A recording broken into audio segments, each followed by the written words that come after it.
this hour, we're going to be talking about a number of things that you've heard in the open over the last couple of days, of weeks, at the expense of consumers. How government to government oil supply deal cost Kenyan motorists billions of shillings, and you didn't even know it. We're going to be having a conversation with Martin Chomba. He is the chairman of the Petroleum Outlets Association of Kenya. No stranger to the Situation Room, as we've had conversations with him before.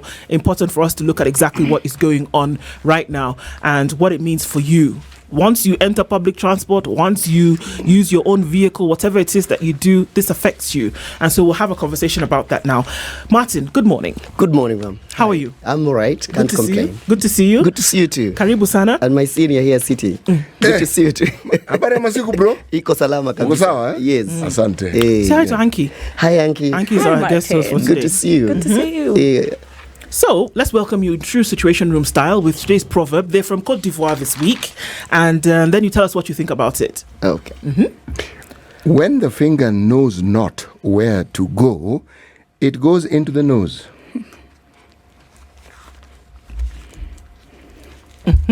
Martin? When the finger knows not where to go, it goes to the nose. Yes.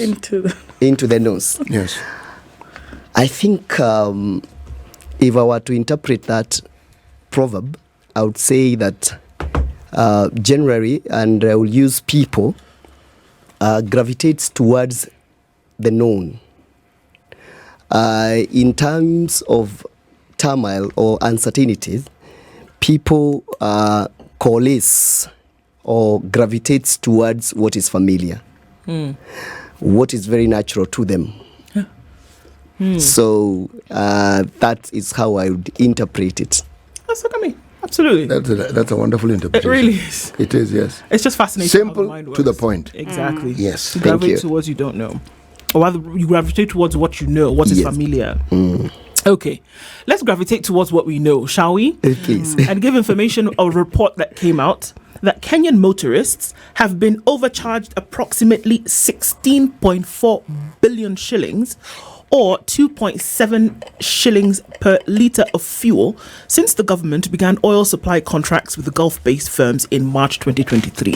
One, the agreement with Saudi Aramco, the Abu Dhabi National Oil Company, and the Emirates National Oil Company replaced a previous agreement, open tender system where local companies competed to import oil. So there was, before that, there was a tender system. Everybody comes and says, let's do this. No. So there was an agreement to get oil directly from the Gulf area. Consultants from the Channel Consulting Limited and Current Technologies have recommended ending the deal, citing higher costs compared to the open tender system. So historically, there has been an open tender system for the purchase of oil for Kenya, and now that's changed significantly with this G2G oil deal. The report reveals that local suppliers such as Galana Oil and Gulf Energy have not passed on the expected benefits, which has resulted in inflated returns compared to previous margins. And so, naturally, that means that you then pay more for fuel today with the deal than you did before. Martin, is this the case? Yes, this is the case. What's happening? First is I would want to look at this from two different angles. The first angle is the one that gives that actually buys into the proverb of today, the proclivity towards what we, the familiar place, and the other one is the one which is not very common. The truth of the matter, because of the deal of G2G, the contract around G2G, I don't have the very details of the G2G, but the contractual agreements makes it not oscillate much. So in actual sense, what happens is because the pricing in the world is like, it's usually like it's curvy, it's wavy. Yeah. So the line at the middle is what gives us the average pricing. Yes. We call it weighted average. So, like in the first the past few months or so, close to a year, is that the prices have been favorable, and when that is happening, it is crafted in a way that the companies out there that are giving us product do not lose. Neither, when the prices go very high, they don't go beyond a certain threshold. Thus, that, as it were, makes them have a standard kind of costing. What it's important to look at is not only how much we have lost, and this is where I want to be the devil's advocate in this case, is not to look at how much we have lost. We have to look at it in context. What was the purpose of G2G in the first place? And has it gained what it was supposed to gain? The purposes of G2G, as designed at the onset of this administration, was to curb the runaway cost of inflation in terms of dollar against the Kenya shilling. And it was touted much that the dollar was headed towards the upwards of about 180 shillings to 200 shillings. Okay. So the question here is, the 2 shillings that we are losing today, 2 shillings and 70 cents. Yes, call it 3 shillings that we are losing in terms of buying that fuel through G2G. How much would we be losing? We are losing 3 shillings when the dollar is exchanging at around 130. Upheavals associated with Gen Z and everything notwithstanding, the dollar has still held steady at that level. So what would have been the other side? The other side would be probably the dollar would be, and this is hypothetical because it could have been otherwise. I don't want to state like it's written somewhere, cast on stone, that is what it would have been. But given the trajectory that we had, we would be expecting that the dollar was supposed to be trading at around 180 thereabout. So that is how I would want to look at this from that context. But from the plain eyes view, the truth is that if we hold all factors constant, that the dollar will still be trading at 130, then the truth is that we would be losing 2 shillings and 70 cents per litre, which is not okay. But on the other hand, we know that our economy and we are volatile. Everybody else out there, the geopolitics of the world, everybody sneezes out there and we catch cold. Sure. So that is also an angle to look at it from. Are we also saying that without this G2G deal, especially because we're talking about here to the Gulf states, right? Yes. So we're looking at Abu Dhabi, we're looking at Saudi Arabia, with that triangle. Are we saying that without that deal, if it was left at an open tender system, that we would, all of us who purchase fuel, would be doing that at 270 less than what we are doing today when APRA comes and does its thing on the 14th of every month? That without that and living within the open tender system, we would have seen a saving of 2 shillings and 70 cents if the G2G deal did not exist. Is that what we're saying? Yes. Let me bring this home further. Okay. I am a proponent, the greatest proponent of OTS. Because in Kenya we run a market model we call a free market economy. And in a free market economy, you let goods and services, demand and supply, determine the prices. But unfortunately, because of some reasons that the Kibaki regime explained to us when they were starting the OTS, is that one, petroleum is a security item. It's not just another thing. If somebody plays around with petroleum, they can grind the country into a halt. So they decided one of the reasons why you have centralized ordering system of petroleum is, among other things, to make that sure the government has information of how much fuel is in the country and it can last us how long, and knows who has what capacity, and so that we don't sabotage. The other thing that is also very important to note about OTS is that we were spending, or rather we spend in this country about $500 million a month in procuring product outside this country. $500 million a month is no mean in terms of cash that we mop out of economy. And that sometimes was putting a lot of pressure on our forex. And that is what now made the government, the previous regime, to manage the dollar artificially, where they would release a certain, I think about $2 million a day or something like that. If you need more, you can't get. And you see the petroleum industry is crafted in a way that it is very highly capitalized, and the KRA is on your back. So you cannot get your product if you don't pay. You cannot, the guys with the fuel cannot release that fuel in Mombasa unless they have seen money. So everybody in the morning was running helter-skelter to look for dollars. And that's how we ended also creating a lot of lucrative off-grid dollar markets in the country. And this has since subsided since we got into OTS. So I have into G2G. I am not a proponent of G2G because it is a command economy for me.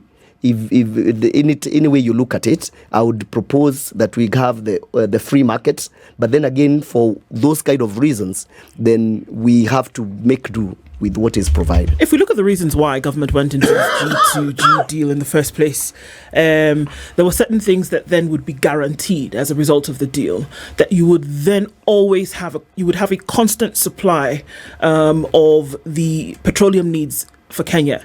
That there would not be a moment whereby you say there was a shortage of fuel, or that there was uncertainty in the market, or that you would not then be able to dictate based on what was happening on a global scale, or that if OPEC decided to do 1 or 2, 3 things here, then that it would affect. So, and specifically for these countries where it is not an issue. So let's agree amongst ourselves that this is what you're going to pay for it and you're going to get it. You're never going to have to think about it. That was one of the guarantees that came. But from what you're saying, then there would appear that there would be some then losses whereby, in as much as you would guarantee constant supply, you would then not be able to guarantee a favorable the market guarantees price. Comes at a cost. The guarantee comes at a cost. So if government is taking into consideration the needs of its citizenry, and because we know fuel affects everything, the price of fuel shoots up, everything else shoots up. True. Food, transport, everything else, there's a ripple effect, that takes place as a result of that. Why would government then decide to do this, knowing full well that would increase the amount that citizens would have to pay for this very much needed fuel? As we've said, those guarantees comes at a cost. My biggest beef with government when it comes to the pricing of petroleum and the gains of petroleum is that we may understand as citizenry, we may understand why they needed to do what they needed to give us those guarantees. But now the problem is when the market favors the country and these little coins accrued or accruable to the common person at the pump. So what they did a few months ago is that they increased the levy fund, because if you notice, even when they increased the levy fund, the prices of petroleum did not change in the country. Meaning that was supposed to be a drop. There was supposed to be a drop of about 6 or 7 shillings. But then again, because of the pressure of rejecting the finance bill and raising more money or something, that's my own prognosis on it, is they decided that instead of passing the 7 shillings to the common person, they increase the levy fund to probably beef up their... because as people...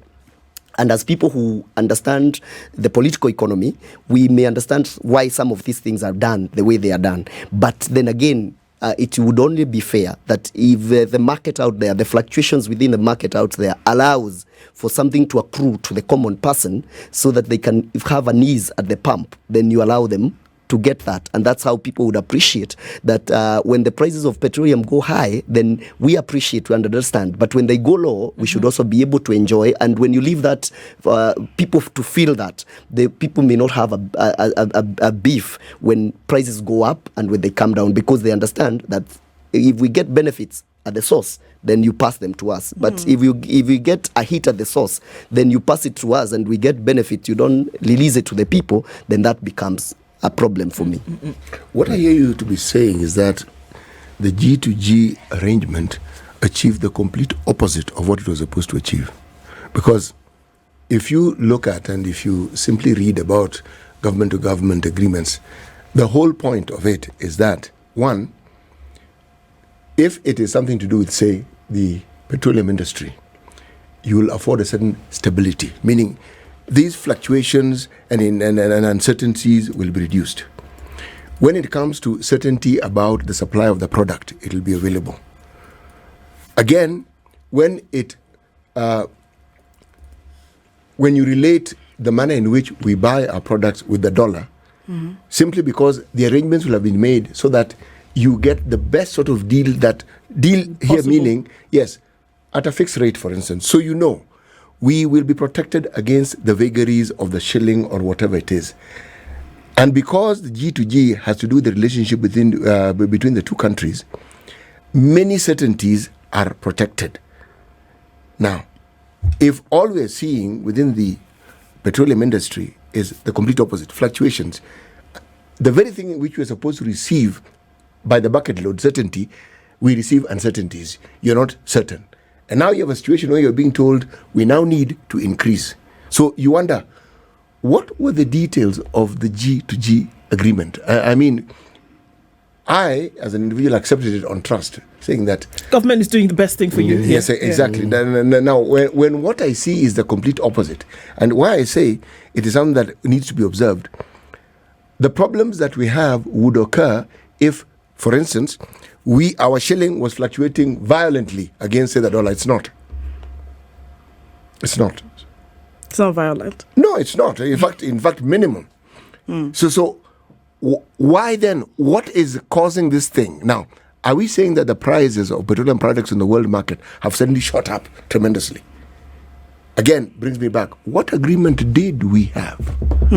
Allow me to add something to what City is saying, because I'm looking at other voices that are weighing in, and very key voice put emphasis that the success of the G2G, and I'm reading directly, plan should not only be seen in terms of declining the fuel prices, but also, according to him, its ability to create a new market for foreign exchange, reducing the reliance on commercial banks for dollar purchases by oil importing companies. Now, according to him, it was very keen treasury, says this actually worked. So we should not only, look at it in the eyes of the fuel, but according to him, there are successes that we are seeing in regard to the G2G. I don't know if you share some of the sentiments, even as you add to what CT also brought. Let me say this. It is important to note that the government of Kenya does not own even a liter of oil in this country. It doesn't. Yeah.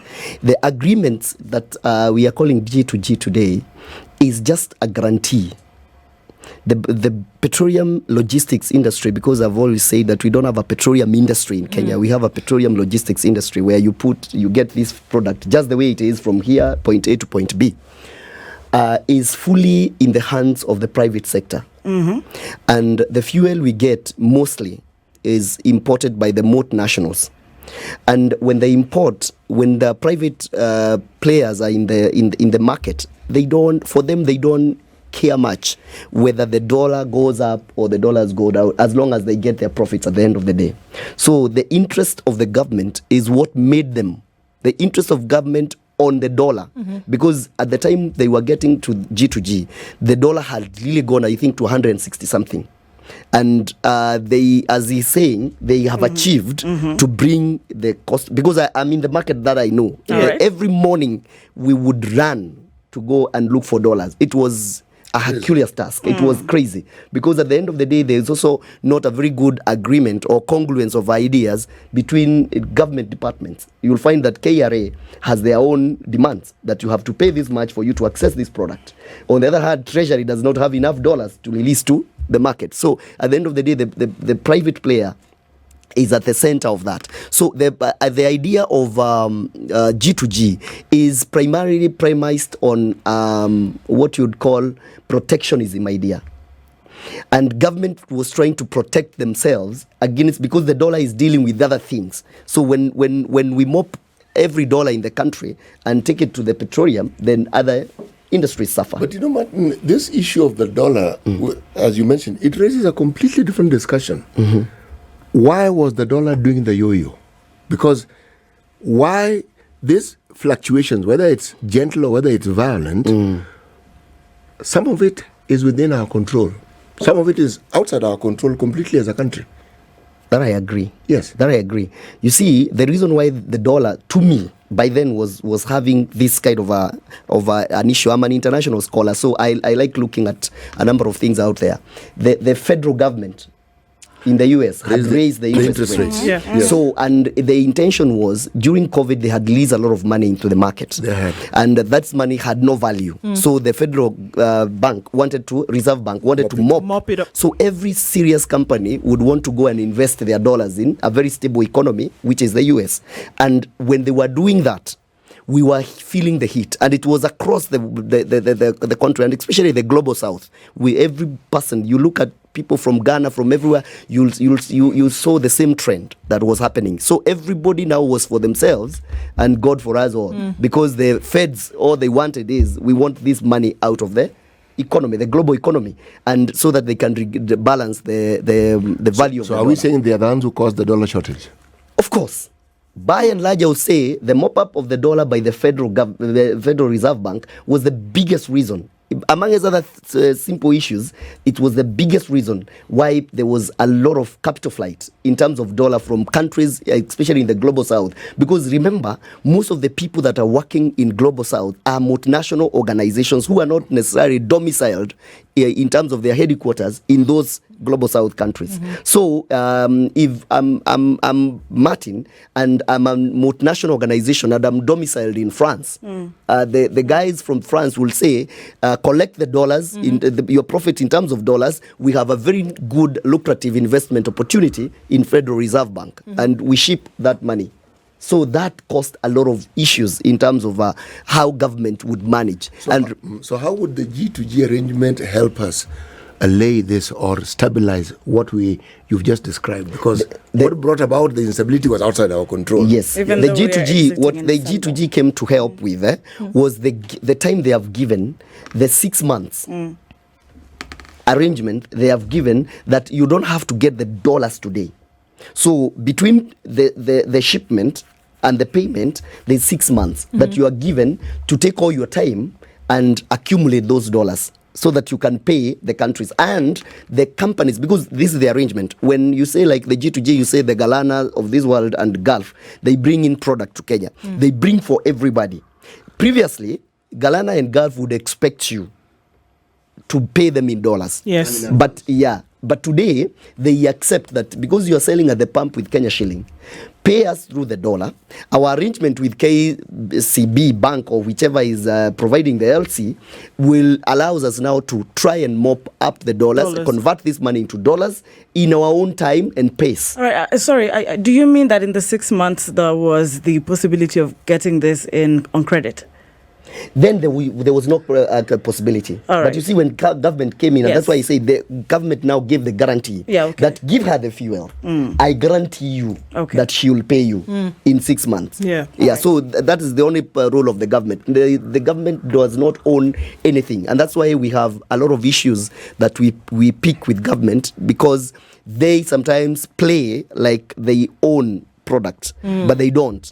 And because the government interest is the public, sometimes it will override the dealers, and that's why you'll see the next big story is about the cost that is the study that is being done. The cost, and also that come December this year, the likelihood of government still being in this deal then is rather low, because they've already announced that, we're probably not going to be doing this come January 2025. We'll come and talk about that when we come back from the break.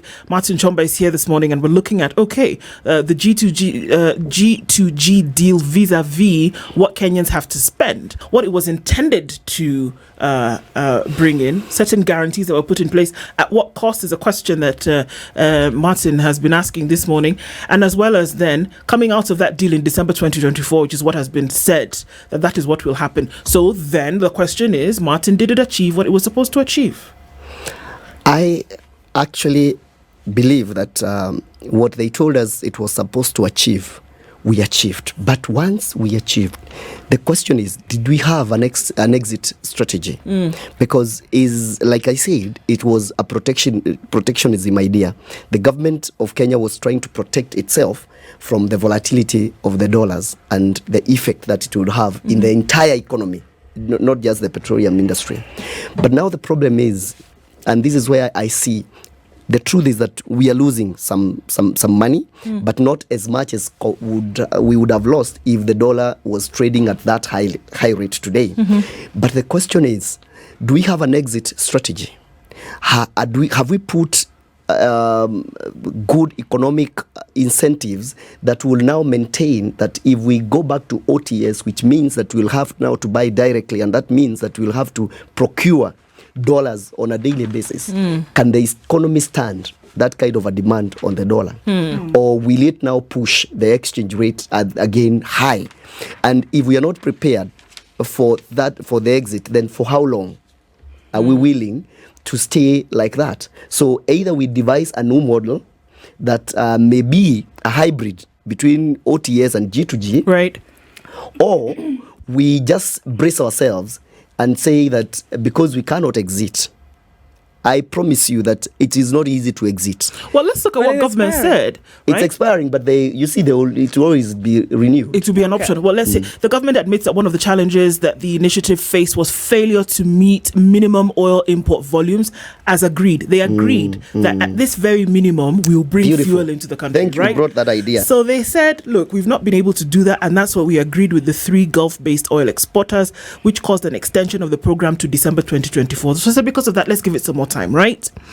Government also went on to say in the first 6 months, the average monthly import volumes fell short of the monthly minimums agreed under the arrangement. This was due to lower demand from the domestic market as well as from the regional re-export market. I want to stick on to that point. Please. Why was there a lower demand from the domestic market of this G2G fuel? So they said, okay, let's at least have this very amount, but they didn't want to deliver fuel more than what was being consumed, because then essentially you wouldn't pay for it. But there seem to have been internal factors that affected this external agreement, and what was that? Because that's right where you sit, Martin. Why would there be lower domestic consumption of this petroleum?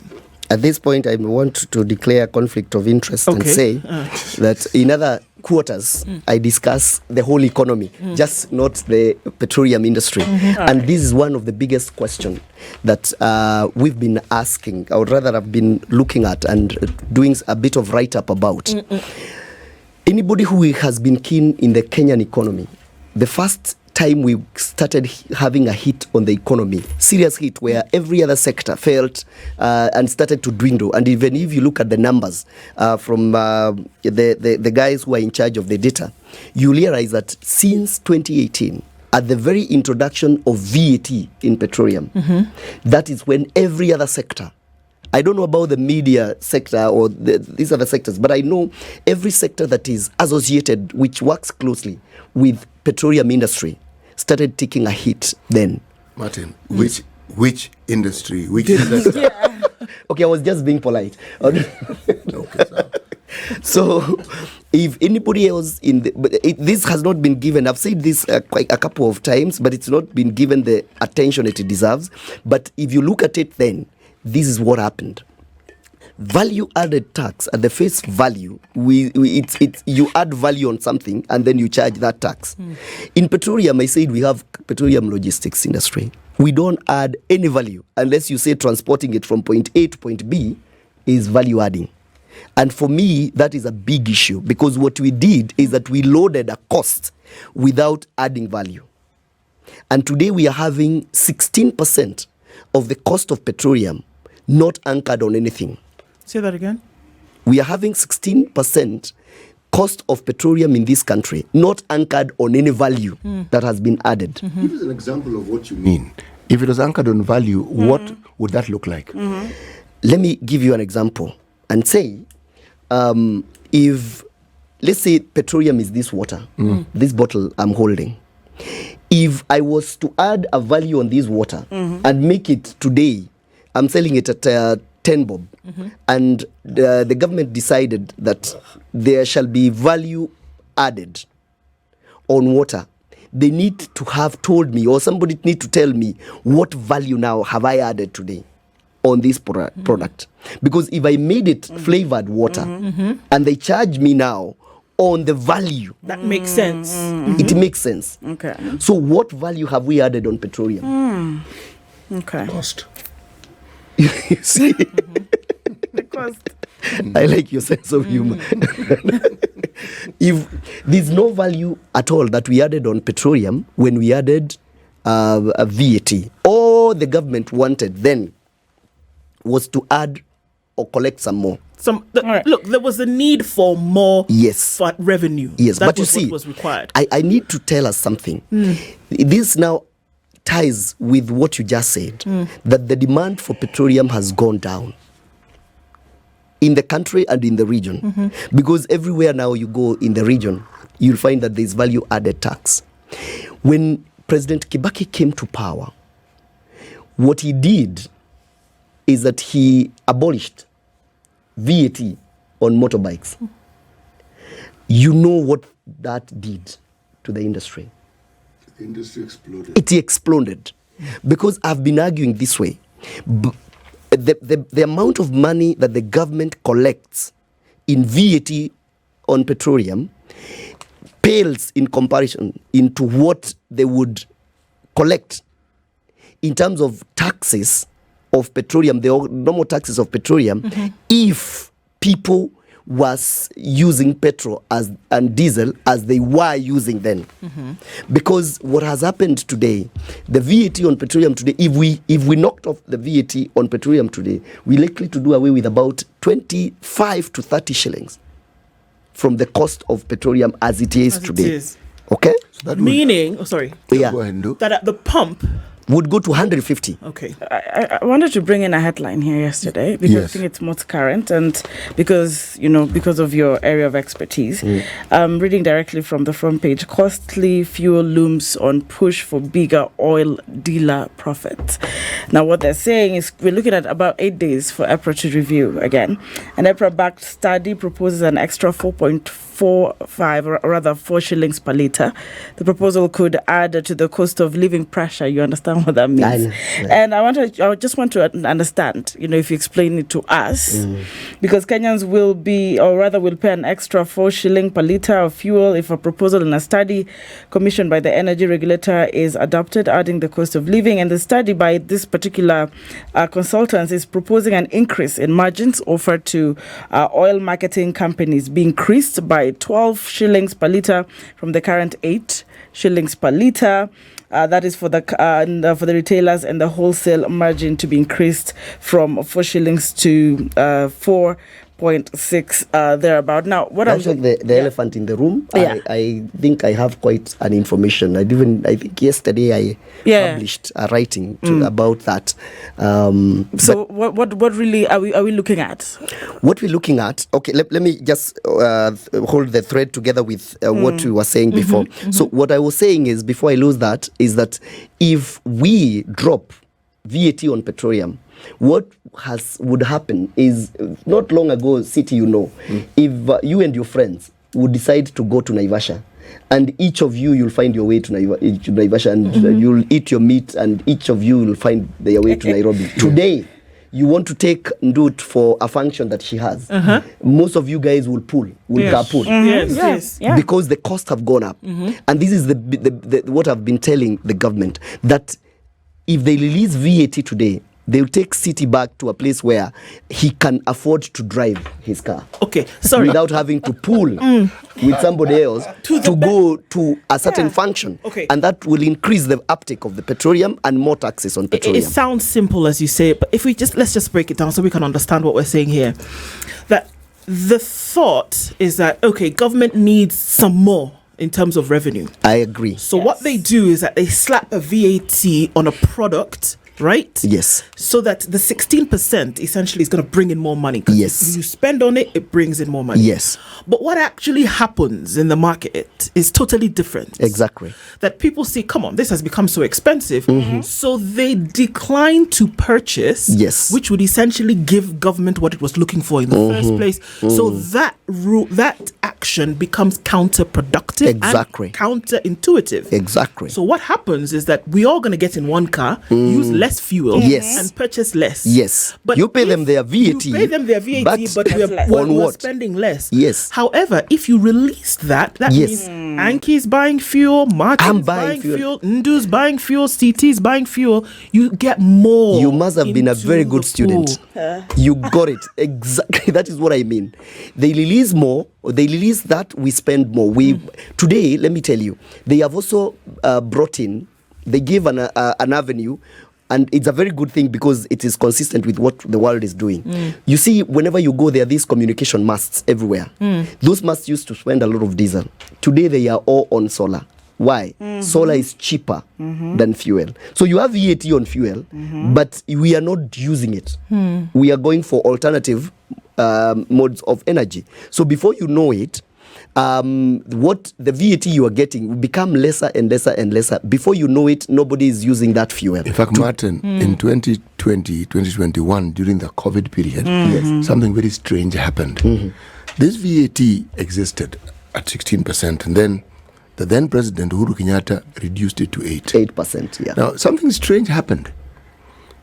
That year that I'm speaking of, the government projected a certain revenue. They actually met it. Exactly. Strange. They didn't increase taxes, they reduced taxes. Yes. You know what I find strange is that there is a certain madness and there's a certain narrative that people have had about austerity. It's utter lunacy.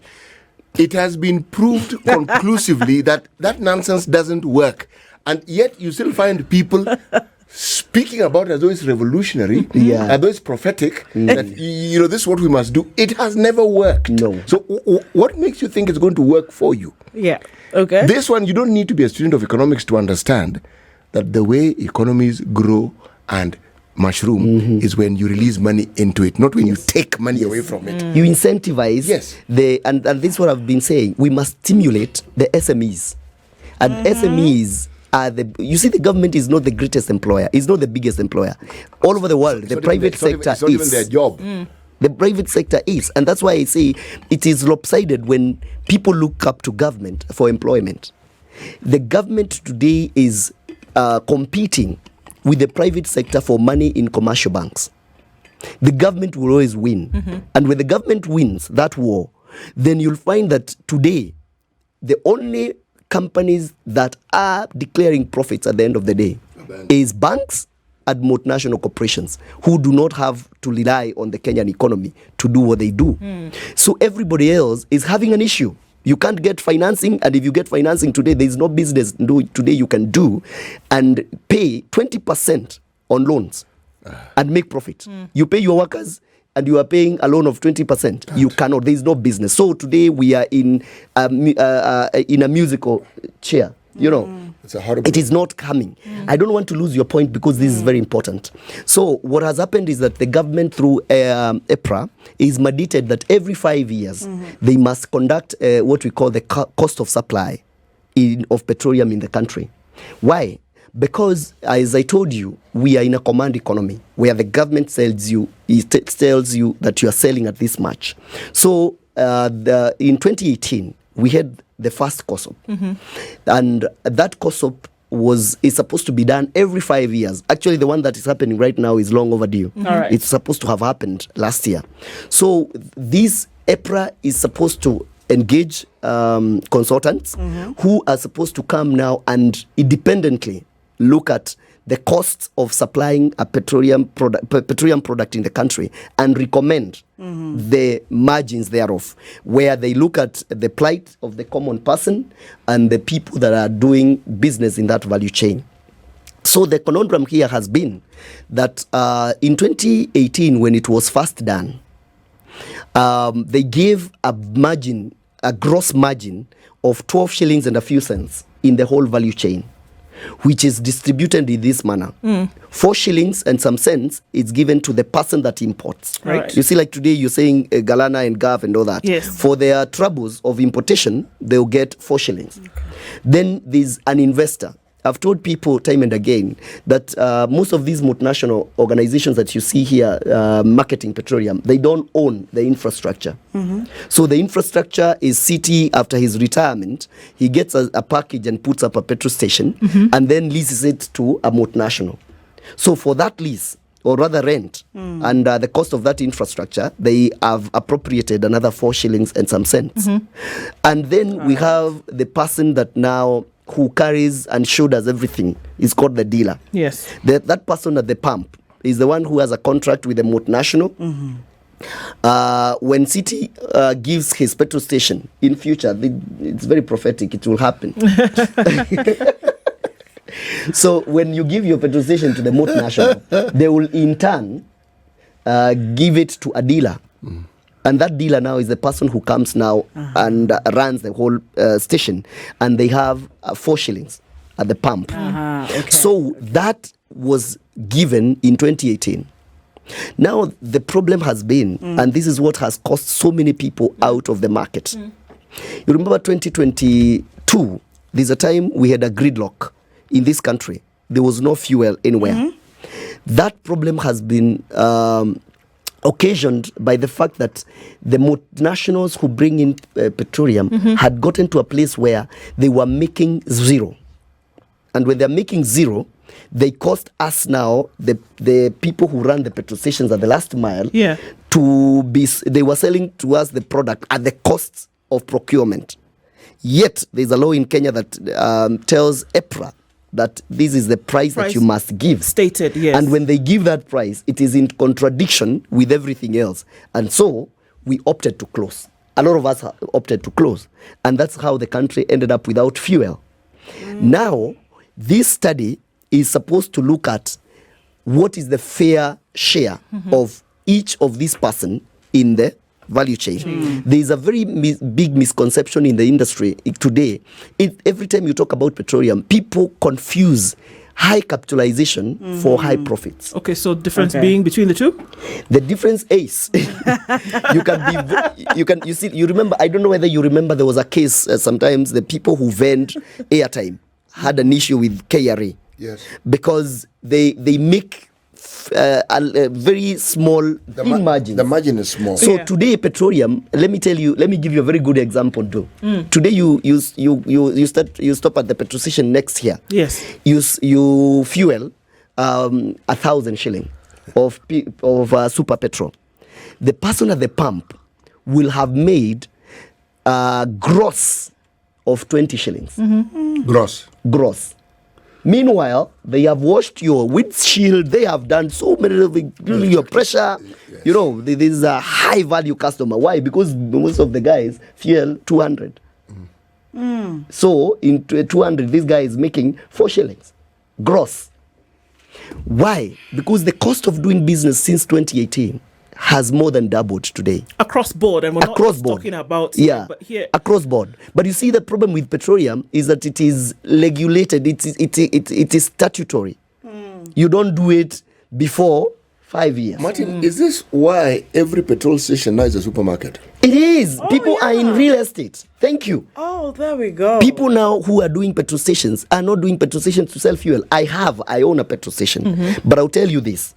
Because I have a kinyozi that runs next to it.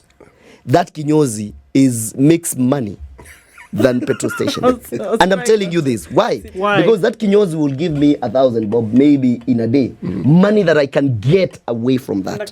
If I take 1,000 shillings from the sale of petroleum in a day, I've already eaten into the stocks. So there's something I've been telling the industry that petroleum dealers have been bleeding in hope. Because they are supposed to have this study done that now can remunerate them fairly in a way that they are able to pay their workers. Remember, this is an industry that employs over 1 million people in this country. What needs to be done so that what previously was the case where people like you who are dealers actually find the enterprise worthwhile?